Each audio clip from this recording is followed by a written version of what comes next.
Assalamualaikum warahmatullahi wabarakatuh. Alhamdulillahi rabbil alamin. Iyyaka na'budu wa iyyaka nasta'in. Asyhadu an la ilaha illallah al-malikul haqqul mubin wa asyhadu anna Muhammadan ibn Abdillah rasulan wa khataman nabiyyin.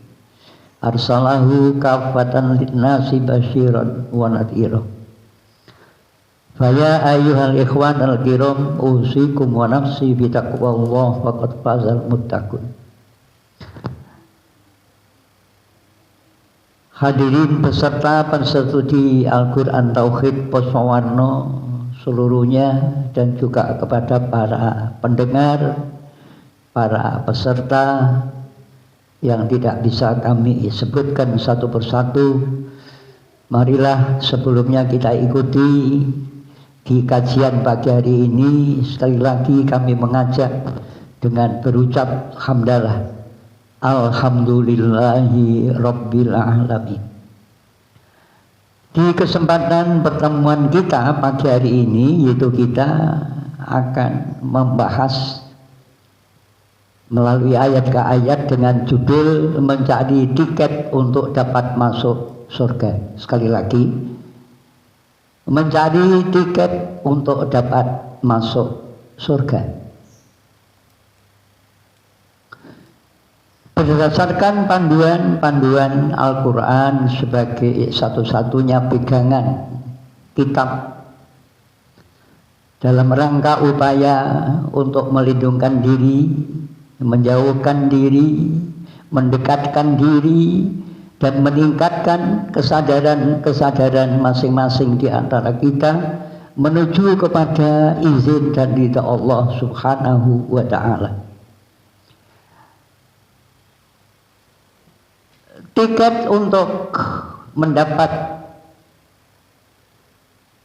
peluang masuk ke surga, karena ada cerita di dalam Al-Quran surat 74 garis miring 42 dan surat 74 garis miring 43. Di dua buah ayat tersebut sama-sama bisa kita buktikan di dalam Al-Quran, yang kalau kita artikan dari bacaannya, ma salakakum fi sakor, apa yang sebenarnya menyebabkan kamu bertempat tinggal di tempat yang menghanguskan?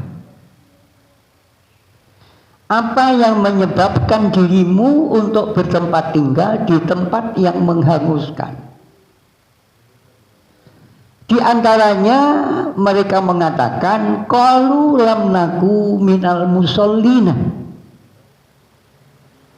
Mereka berkata, semasa kami menjalani kehidupan, ya baik di planet bumi maupun di planet yang lain, di daerah tata surya kita dengan jumlah 10 planet, mereka masing-masing mengatakan karena kami dulunya tidak termasuk orang-orang yang sholat.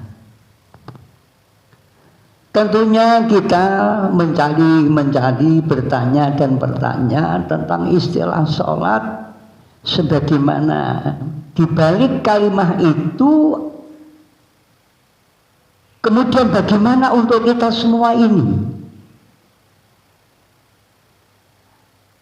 yang kalau kita mencari dari keaslian istilah bahwa sholat itu adalah merupakan satu pengalian bahasa dari bahasa aslinya menjadi bahasa kita adalah penghormatan dan kemuliaan.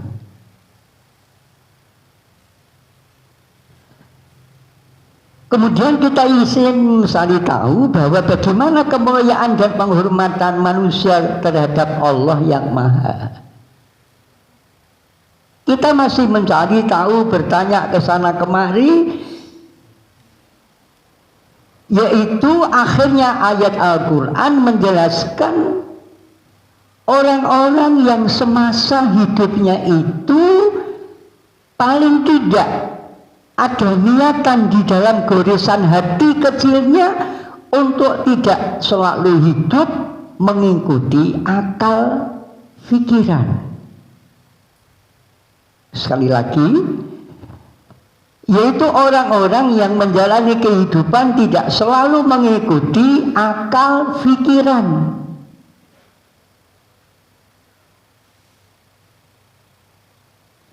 Kalau kita mencari sumber panduannya, yaitu surat 12 garis miring 53. A'udzu billahi minasy syaithanir rajim. Wa ma ubarri'u nafsi innan nafsa la'ammaratun bisu.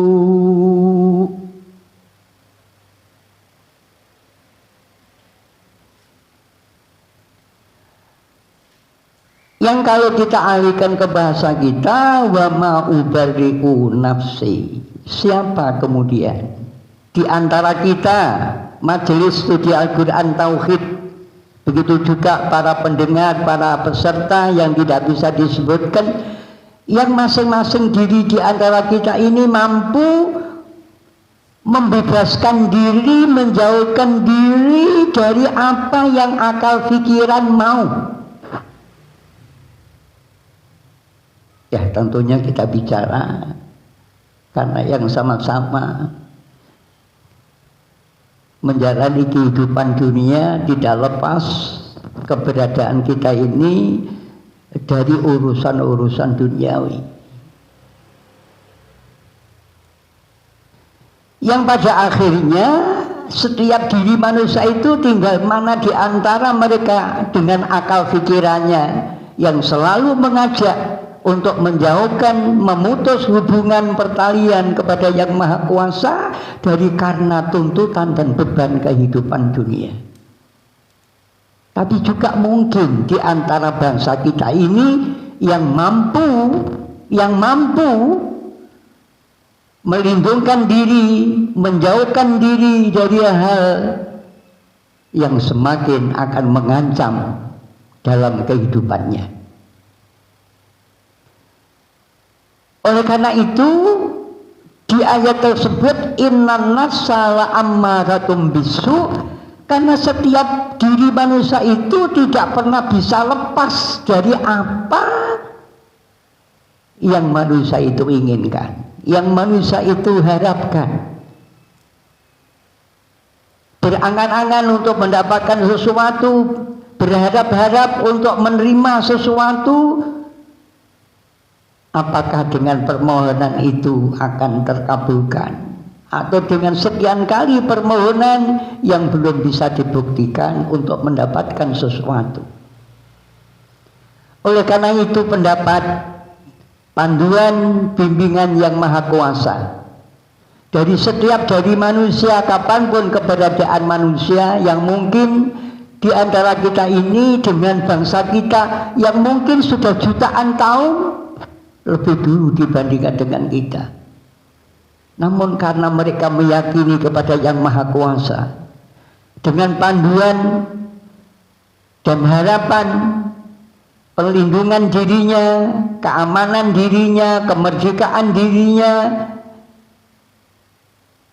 dengan panduan surat 2 garis miring 21, ya ayyuhan nas u'budullah rabbakum alladzi khalaqakum walladzina min qablikum la'allakum tattaqun. Menyimak, mendengar dan mencermati di beberapa ayat tersebut tentang tiket kunci untuk dapat masuk surga, bahwa keberadaan kita ini selalu dianjurkan, bahkan diperintahkan, hendaklah kamu mau menghambakan, mengabdikan dirimu kepada Allah, Tuhan pencipta dirimu. Sekali lagi, untuk kamu dapatkan kunci tiket masuk ke surga, hendaklah kamu sebagai seorang hamba untuk mau mengabdi, menghamba yang di dalamnya mematuhi dan mentaati serta menjalankan apa yang Dia perintahkan, dan kamu siap untuk menjauhkan diri dari segala hal yang dilarangkan oleh Yang Maha Kuasa. Ini pun rupanya tidak semudah seperti apa yang kita gambarkan. Banyak juga di antara bangsa kita, baik yang bisa kita buktikan, kita nyatakan ayat-ayat kebenarannya, sampai kepada apa yang pernah saudara-saudara kita lakukan dimanapun dan kapanpun yang tidak bisa kita buktikan. Apakah di antara syariat sholat yang sama-sama mereka jalankan mungkin juga tidak jauh berbeda dengan sholat yang sama-sama kita kerjakan?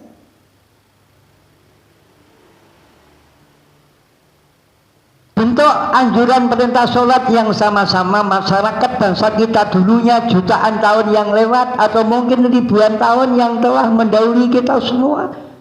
Begitu juga sholat yang sekarang ini kita kerjakan. Apakah syariat sholat yang sama-sama bangsa kita dulunya dan juga yang kita lakukan sekarang ini adalah sama dengan apa yang sebenarnya menjadi panduan dan suri tauladan yang dicontohkan 25 orang Nabi? Majelis studi Al-Quran Tauhid seluruhnya yang kami hormati, kita semua selalu berupaya berusaha untuk menuntut ilmu dengan tujuan untuk meluruskan kebingungan-kebingungan kita selama ini, untuk menutup lubang-lubang yang selama ini seringkali terjadi, lubang-lubang yang semakin bertambah. Begitu juga mungkin diikuti dengan kesalahan-kesalahan yang semakin lebih banyak. Sekalipun perintah dan anjuran sholat sudah sama-sama kita lakukan, kalau kita selalu ingin berdampingan kepada Yang Maha Kuasa, mau menerima panduan dan petunjuk Allah demi perlindungan keselamatan kita semua, bagaimana kemudian dengan petunjuk Allah di dalam kitab suci Al-Quran yang dibacakan oleh Rasulullah Muhammad SAW pada urutan surat yang ke-98 _5. A'udzu billahi minasy syaithanir rajim. Wa ma umiru illa liya'budullah mukhlishin lahuddin. Apakah sholat yang selama ini sudah kita kerjakan, atau mungkin dengan bentuk peribadatan, penyembahan, pengabdian yang lain sesuai dengan apa yang dipandukan oleh Yang Maha Kuasa dan yang juga sudah dicontohkan di kalangan para nabi? Sudah atau belum ibadah-ibadah kita, terutama sholat kita, untuk mencari tiket, untuk mencari kunci bagaimana kita semua ini untuk bisa bertempat tinggal di surga yang penuh kenikmatan yang Allah janjikan? Majelis studi Al-Quran seluruhnya yang kami hormati, dengan berbagai petunjuk dan perintah, serta dianjurkan dan diperintahkan untuk mengikuti bagaimana syariat sholat yang dicontohkan dari kalangan para nabi. Di antara sekian banyak yang Allah perintahkan kepada kita semua untuk selalu kita jalankan sebatas apa yang kita mampu dan yang bisa kita lakukan, yaitu dengan perintah di dalam sholat yang diupayakan untuk bisa menyatukan antara akal pikiran kita, hati kita, jiwa kita, dua bola kita, dan mental atau jiwa kita di antara sholat yang diperintahkan oleh Allah berdasarkan syariat bahwa sholat itu dimulai dengan takbir. Bagaimana setelah kamu mengagungkan nama besar Allah yang Maha? Bagaimana ketika kamu sudah membukanya dengan takbir mengakui bahwa Allah itulah yang Maha? Bagaimana kamu menghadapkan diri itu? Dari rukun sholat, baik itu yang digerakkan dengan anggota atau yang diucapkan dengan lisan, apakah kita semua ini sudah bisa mempersatukan akal pikiran kita, goresan-goresan hati kita, pikiran-pikiran kita dari sebelum kita menghadap kepada Allah, sudah atau belum kita menyatukan itu semuanya hanya teruju kepada Allah yang Maha Kuasa, sebagaimana yang Allah pandukan kepada kita semua di dalam surat 13/28. A'udzu billahi minasyaitonir rajim. Alladzina amanu wa tatma'innu qulubuhum bi dzikrillah. Ala bi dzikrillahi tatma'innul qulub.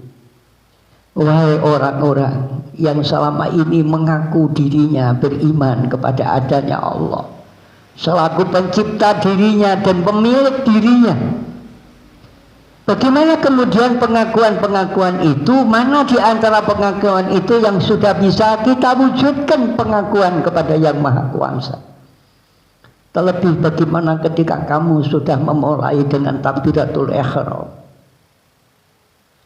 namun masih sering terjadi dalam akal pikiran kita, goresan-goresan hati kecil kita, sekalipun kita sudah menghadapkan diri ke hadirat Allah dengan yang dicontohkan Mbah kita Ibrahim alaihissalam di dalam surat 6:79, inni wajjahtu, ya Allah, bahwa kami sudah menghadap ke hadirat-Mu ya Allah. Namun karena akal pikiran kita masih terliputi oleh tata kehidupan duniawi, kita belum mampu untuk menjauhkan akal pikiran kita dari upaya usaha beberapa bulan, beberapa minggu, beberapa tahun yang telah terlewati, belumlah terwujud sebagaimana yang diharapkan. Sampai pada akhirnya ketika kita menghadap ke hadirat Allah, akal pikiran itu tetap saja untuk menjauhkan diri, untuk memutuskan hubungan diri, untuk mengorbankan diri, kecintaan-kecintaan masing-masing hati dan jiwa kita kepada yang Maha Kuasa. Inilah yang disebutkan di dalam bahasa yang lain, yaitu khusyuk. Yang khusyuk itu bukan berarti dilarang gerakan-gerakan anggota badan ketika kita menghadap kepada Allah. Bukan itulah pengertian khusyuk. Dan juga bukan karena kita tidak boleh membaca bacaan-bacaan ketika di dalam sholat menghadap ke hadirat Allah, tetapi mempersatukan akal pikiran, hati dan semua anggota badan menjadi satu tujuan, menuju kepada yang Maha Kuasa. Itulah yang Allah maksudkan di dalam surat 13:28, alladzina amanu wa tatma'innu qulubuhum. Karena memang sholat itu sebenarnya Allah semakin menekankan innani anallahu la ilaha illa ana, bahwa sesungguhnya satu-satunya aku Allah, yaitu Allah yang menciptakan kamu, yang menjalankan kehidupanmu, dan yang menentukan semua yang ada pada dirimu, baik yang sudah sama kalian nikmati ataupun yang masih belum menunjukkan permohonan-permohonan dan permintaan. Oleh karena itu, sholat yang baik dan benar, sholat yang khusyuk sebagaimana yang Allah pandukan kepada kita semua, dan sekaligus yang dicontohkan oleh 25 orang nabi, terutama dari mbah kita Ibrahim alaihissalam. Ala bidzikrillahi tatmainnul qulub. kita sudah mencoba mendidik, mengajar, membuat contoh-contoh sholat dengan waktu yang mungkin sudah lebih lama dibandingkan dengan bangsa kita. Baik yang kita buktikan, kita lihat dengan bola mata, yang kita dengarkan dengan yang lain. Namun kelihatannya mengarah kepada apa yang sebenarnya sholat dengan khusyuk untuk mendapatkan tiket dan kunci sebagai penghuni surga, rupanya masih sangat perlu kepada kita semua ini untuk semakin lebih memperbaiki dan meningkatkan.